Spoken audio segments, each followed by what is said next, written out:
Welcome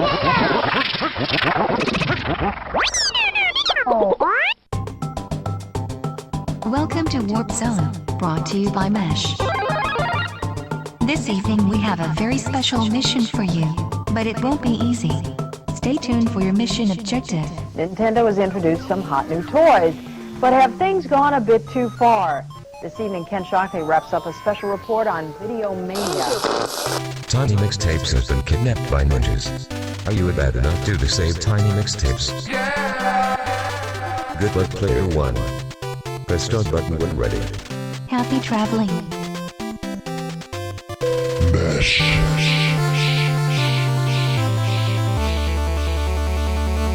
Let's rock. Hi guys, welcome to InDenial Game Studio. I'm your host, Retro Queen Gamer, also known as Natalie Oyagi, of which you'll see in the credits of many of these games as we start them out.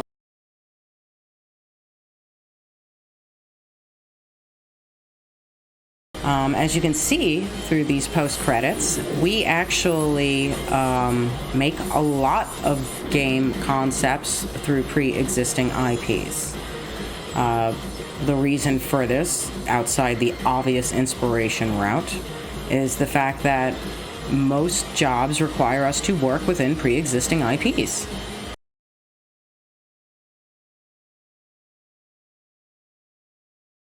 I wanted to talk a little bit more about InDenial Game Studio.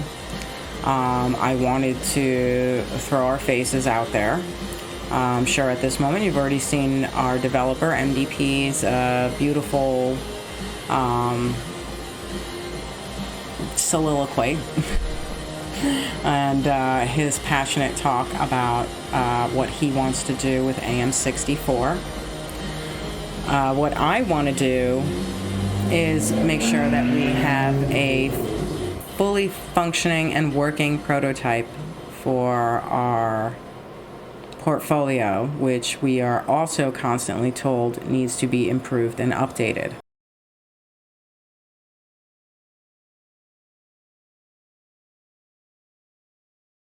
You can see that we actually have a flush of our own independent IPs that we are have on the back burner.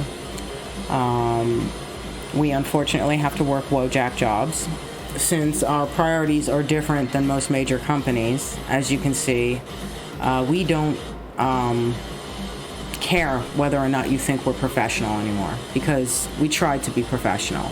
I'm gonna throw out there what we can do and see if maybe it grabs the attention of some of you guys who want good games to come back and want to see new ideas in your older IPs. And yes, we can easily, very, very easily rework them into our own personalized IP. The idea of whether or not we can is totally based on whether or not we get good responses. So generally, after we drop a trailer, what we do is we look at feedback that we get, whether or not there's a good response to it, and then we work and design and develop it based on those criteria. For the most part, when you see a trailer, we already have certain aspects of the game fully fleshed out, what the core gameplay mechanic is going to be, whether or not we can, whether or not we have to readjust based on things that we find out, and whether or not we can mold an entirely new experience that will meet or exceed expectations of people. So I have some videos lined up here where I want to show you what we do here at InDenial Game Studio.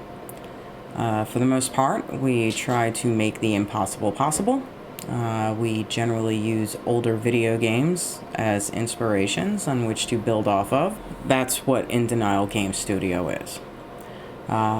Basically, we are in denial that our generation has nothing to offer.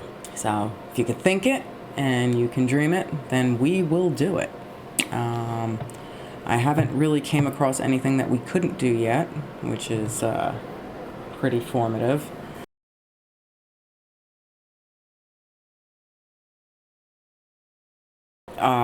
The first project I pulled up here happens to be Silent Hill.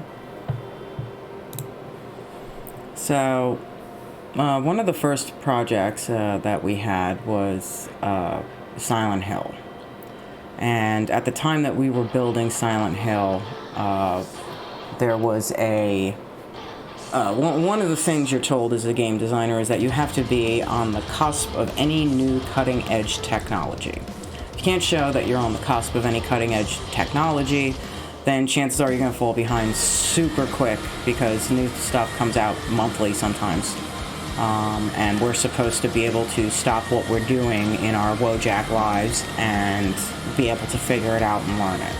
The idea with InDenial here was there was the AR, VR aspect of what we were trying to recreate here because we thought that would be a really wonderful and immersive experience to walk around in VR in Silent Hill. Come up with a way to make an AR game out of it as well. And at that time, NFTs were also making its circuit. And I had noticed a huge hole in what an NFT could do as far as just making private and personal projects for people that could have a lock that you would be able to unlock with the NFT. That was the goal. Unfortunately, a couple of weeks after we came out with this project, people decided NFTs were not good anymore. Because there were only bad case uses for them that were out in the public anyway, this got swept under the rug.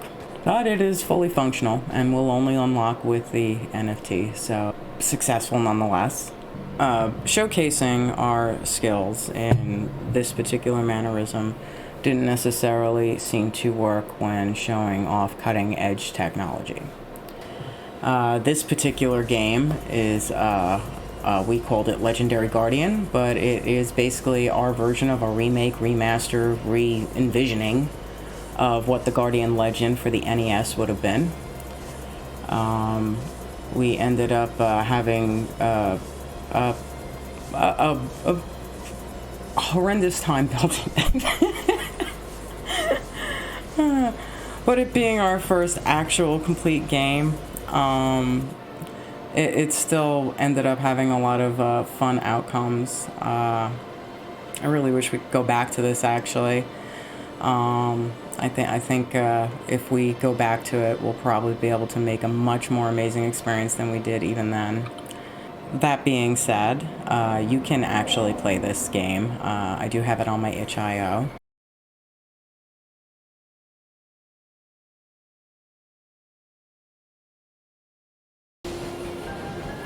When we started making this, there wasn't any intention to do anything more than give you guys a prototype and a slice of pie of what Metroid 64 could possibly be. As you can see, our, where we were 4 years ago is a far cry from where we are now. Personally, I wanted you guys to be aware that, what we make or decide to make, basically comes from the heart. We just really want to play Metroid 64. And we never got one. So we made one. And we play it at home all the time. The idea for Metroid was not mine. It was my developers. That being said, I am fully on board and 100% in support. The initial starts of these things was just me asking for mechanics, and he would choose to build it in a Metroid. That's whatever mechanic I asked. Even if it was, can you make me a chat box, he would build it in Metroid with networking functions and capabilities. So his obsession with it is beyond anything, you know, and as long as I left him alone to dabble with whatever in said project, you know, he was completely and totally happy and at peace. That's part of, you know, what you have to do for your partner, and this was his dream. It's one of the reasons why he wants to get into gaming and, you know, just make those things that, you know, we feel like was skipped over in our generation to immediately appease a new generation when we were kind of still in full-fledged, let's, you know, see what the next installment of something would be.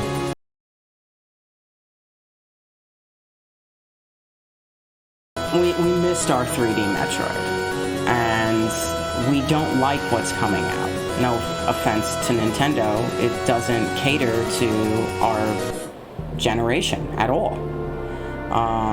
So, you know, while we were all maybe engaged with Prime 1, you know, some of us just felt it more of like a, you know, there were already 1,000 FPSs. Like, well, we already stopped caring about that. I also noticed that, you know, the generations that did make games that we truly enjoy, well, they're on their last legs in this industry. You know, I mean, the people that I'm most, you know, affectionate towards when it comes to who I would want as a mentor, they're all heading towards retirement now. With that being said, I guess, you know, sometimes in lieu of not having a mentor or a person to look up to, you're just going to have to fit at the bill and be that thing. And I think that, you know, my developer is definitely up there in eccentricities, but probably one of the best developers that you could possibly have, because his passion for what he builds far exceeds anything that I've seen.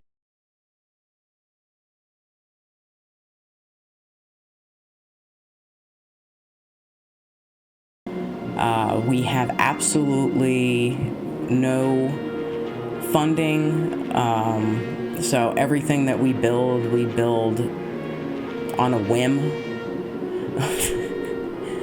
And, you know, I think we've only had like 2 contracts before, and one of them was never even published, so...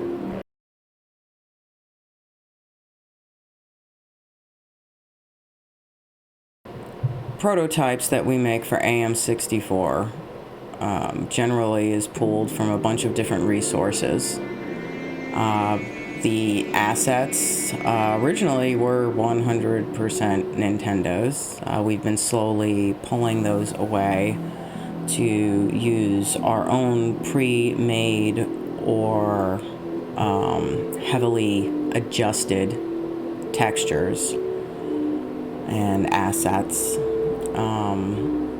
To a point where we really only have a handful of things that even come from previous Nintendo games. Of course, the number one thing being that we're still using that Smash Brothers N64 model, which, yes, it is from Smash Brothers. This is the actual model that was in Smash Brothers. I don't think we made too many, if any, alterations.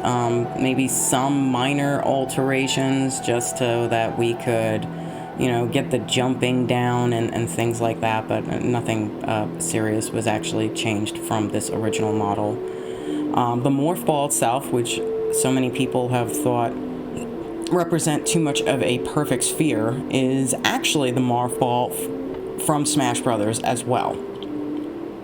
Now I got the hiccups. You know, so those things still are Nintendo N64 things, and a lot of you guys had thought that those were original. Those actually were like the 2 things that aren't original. The geezers themselves, I believe they come from Prime. I'd have to get on with my developer on that. But we do actually have quite a few things that, you know, aren't from Metroid.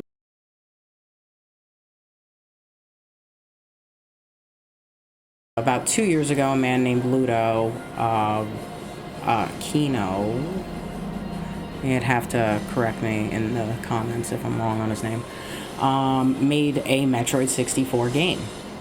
And for whatever reason, his was really picked up on. And he had over 100 articles discussing his Metroid 64. Even though ours was out there for years at this point, we didn't get any kind of blip or recognition until Matt McMuscles actually used a clip of ours when he was discussing what the hell happened on a Metroid title, on Metroid 64. And it was the right kind of somebody, because we've actually watched a few What Happens. He knows what he's talking about, so it's the second, I saw that on there, and I was like, oh my god, that's our gameplay. It's insane. It's very sad that so many people are so fearful of what, Nintendo actually brings. I mean, some of these comments are wild. Like, there was one guy that was like, all right, so say you are doing this legally and it's fair use. What are you going to do when you win the court case and then Nintendo can't make Metroid anymore? And it's like, is that what you really believe? You're trying to say that it would be my choice at that point whether or not Nintendo can use their own IP? No, that's not how it works. It's not how any of this works.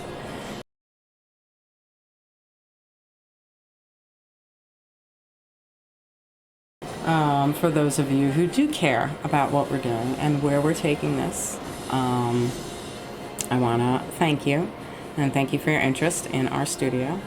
I wholeheartedly intend to continue following up on this until we hit what our initial projection was, which is to make a fully functional slice of pie in the vein of a Metroid that people would be so excited for that they actually want the full game.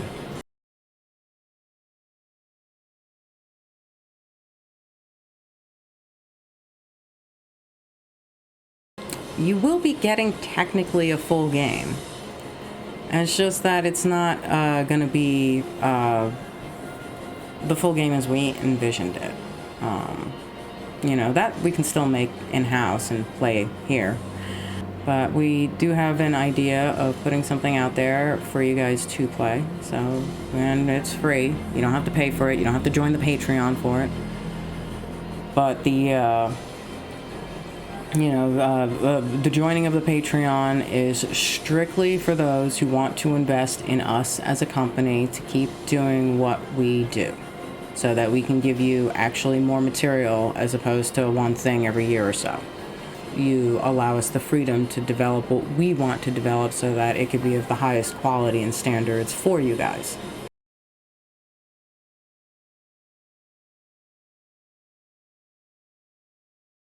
Honestly, a game designer's job is never done, so, as much as we would want to say, oh, this is the final game, like, we're always going to think of, like, new things to add. Sometime about a month and a half ago, MTP added a whole randomizer to this Metroid that actually works really well. That's actually what we filmed the video in, was just a couple of gameplays playing through the randomizer. You would get like a nice little smorgasbord. I think it worked well anyway. I mean, obviously you guys think it worked well. A lot of you really liked our video, Made that video in like 4 hours.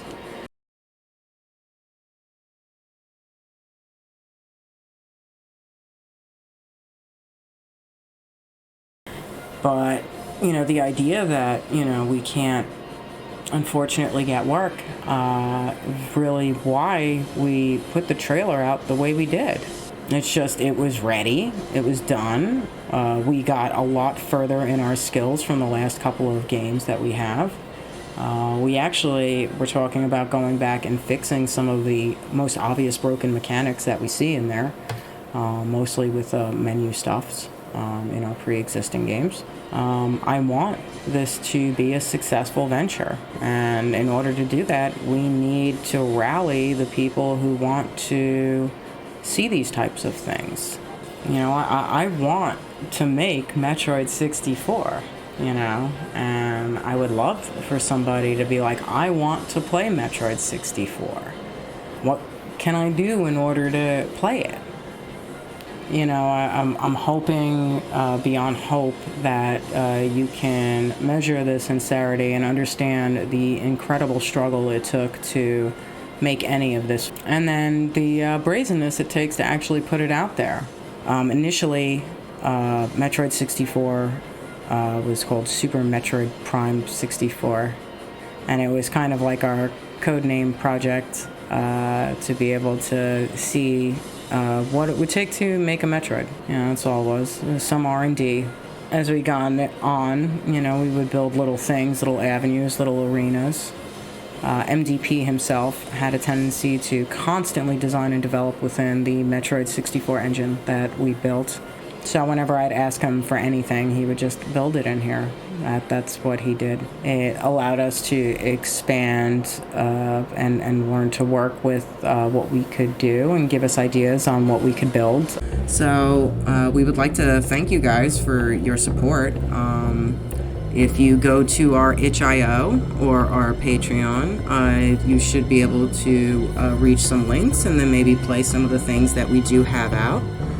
And we will keep you posted on how we intend to develop this Metroid in the future.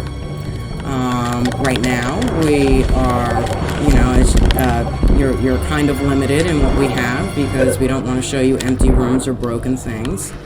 So, you know, just be patient. You know, well, we have to work jobs too. So we're working on this as we can work on it as our time allows us to. And we hope to see you on the next mission.